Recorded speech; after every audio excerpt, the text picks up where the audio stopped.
বাংলাদেশে গত বছর শিক্ষার্থীদের নেতৃত্বাধীন আন্দোলন দমনে প্রাণঘাতী অস্ত্র ব্যবহারের অনুমোদন দেশটির তৎকালীন প্রধানমন্ত্রী শেখ হাসিনা নিজেই দিয়েছিলেন বলে তার সে সময়ের কথোপকথনের ফাঁস হওয়া একটি অডিও রেকর্ডিং থেকে জানা গেছে। গত মার্চ মাসে অনলাইনে ফাঁস হওয়া ওই অডিও রেকর্ডিং, যা বিবিসির যাচাই করেছে, সেটি অনুসারে বিক্ষোভকারীদের বিরুদ্ধে প্রাণঘাতী অস্ত্র ব্যবহার করার জন্য দেশটির নিরাপত্তা বাহিনীগুলোর প্রতি নির্দেশনা দেন শেখ হাসিনা। নির্দেশনায় বলা হয়, নিরাপত্তা বাহিনীর সদস্যরা আন্দোলনকারীদের যেখানে পাবে সোজা গুলি করবে।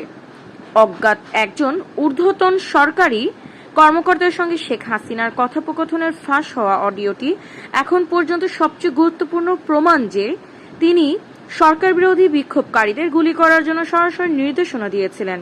জাতিসংঘের তদন্তকারী দলের তথ্য মতে গত জুলাই-আগস্টের ওই আন্দোলন ও সহিংসতায় অন্তত ১৪০০ জন মানুষ প্রাণ হারান। মানবতা বিরোধী অপরাধের একাধিক অভিযোগে হাসিনার বিরুদ্ধে দেশটিতে যে বিচার শুরু হয়েছে, সেখানে অডিও রেকর্ডিংটি গুরুত্বপূর্ণ প্রমাণ হিসেবে ব্যবহার করার পরিকল্পনা করছেন বাংলাদেশের বিশেষ ট্রাইব্যুনালের প্রসিকিউটররা। তবে ক্ষমতাচ্যুত হওয়ার পর ভারতে পালিয়ে যাওয়া শেখ হাসিনা এবং তার দল আওয়ামী লীগ সব অভিযোগ অস্বীকার করেছে। টেপ রেকর্ডিং সত্য কিনা তা আমরা নিশ্চিত করতে পারছি না। ফাঁস হওয়া অডিও রেকর্ডিং শেখ হাসিনার বেআইনি কোনো উদ্দেশ্যের প্রতিফলন ঘটনা নয় বলে মন্তব্য করেছেন তারা। অডিও রেকর্ডিং যেভাবে যাচাই করেছে বিবিসি, ফাঁস হওয়া অডিওটির সম্পর্কে জানেন এমন একটি সূত্র বিবিসিকে জানিয়েছে। গত 18 জুলাই নিজের সরকারি বাসভবন গণভবন থেকে শেখ হাসিনা ওই ফোন আলাপটি করেন। চলতি বছরের মার্চের শুরুতে ফোন আলাপের অডিওটি কে ফাঁস করেছে তা স্পষ্ট নয়। বিক্ষোভের পর থেকে শেখ হাসিনার কলের অসংখ্য ক্লিপ অনলাইনে প্রকাশিত হয়েছে, যার অনেকগুলোই যাচাই করা হয়নি। 18 জুলাইয়ের ফাঁস হওয়া রেকর্ডিং এর কণ্ঠের শেখ হাসিনার কণ্ঠস্বরের মিল শনাক্ত করেছে বাংলাদেশ পুলিশের অপরাধ তদন্ত বিভাগ।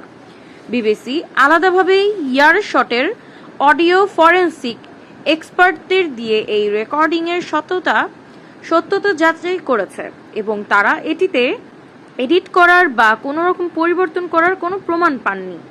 অডিওটি কৃত্রিমভাবে তৈরি করা হয়েছে এমন সম্ভাবনা খুবই কম বলে জানিয়েছে প্রতিষ্ঠানটি।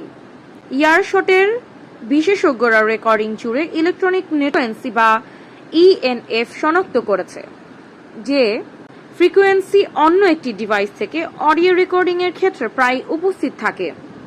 এটি এমন এক সূচক যার মানে হলো অডিওতে হেরফের করা হয়নি। তারা শেখ হাসিনার বক্তব্যের ছন্দ, স্বর এবং শ্বাসের শব্দ বিশ্লেষণ করেছে এবং ধারাবাহিক নয়েজের স্তরও শনাক্ত করেছে।